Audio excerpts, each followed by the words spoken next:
Hi guys! So for today's video, pinag-jeep ko nga po pala ang Disney Princess kong pinsan. First time kasi ng Disney Princess. So ayan, nandito na nga po pala kami sa Graceland. Nagki-crave kasi kami ng ramen. Ito na nga, pumasok na tayo sa Fives Ramen Kmart para makakain na tayo. Tara, tara! 시작! Do it yourself nga po pala ang ramen dito. At sobrang dami nyo nga po palang pagpipilian dito. Ayan, may mga juice pa at ibang-ibang flavor pa. Ayan, may chocolate at candies din. Ang dami nga po pala nilang lutuan at napakaluwag pa ng pwesto nila. Sobrang linis din, napaka-demure. Ayan yung mga toppings na pwede nyong ilagay sa ramen nyo. Ang sasarap, no? May mga frozen corn dog and burger din. At mga Korean ice cream na sobrang sasarap. Diba ang daming choices sa noodles? Nahirapan nga po pala kami magdesisyon kung ano ang kakainin namin. Ayan, di ko maabot yung bulda kaya magpatulong na ako kay mama. Ayan nga po pala napili namin, kaso pinalitan ko yung sa akin. Ayan, pili na tayo ng toppings. Ang hirap magdesisyon, kaya kinuha na namin ang lahat. Grabe, walang magda-diet talaga sa 2025. Next year na lang. Tara, lutuin na natin. Bukas na talaga tayo mag-diet. Napakadaling lutuin nga lang po pala nito kasi may water na yung machine. Ayan, kayang-kaya nga po pala namin ng pinsan ko. Baka mamaya, nandito na kaming dalawa minsan. Napaka-basic kasi magluto. Caring natin. Wow! Ayan, natatak na nga po pala kami. Able pa rin. Ayan, pipindot ka lang, di ba? Makakagawa ka na ng ramen. Tignan nyo si Ate Asho, kayang-kaya. Very basic sa kanya.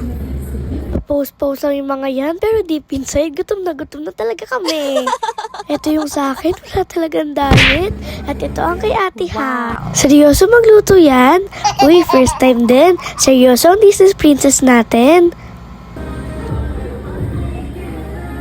Ayan, thank you kay Ate na talagang naka-assist sa amin. Ayan, isalin na natin yung ice stock natin para ganap na ganap ang mga e-abang. First bite! Paso agad! Na-already pa bebe ang first bite para di mapasok. Sige pa.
Ang ganda talaga ng mood ng above kasi busog na.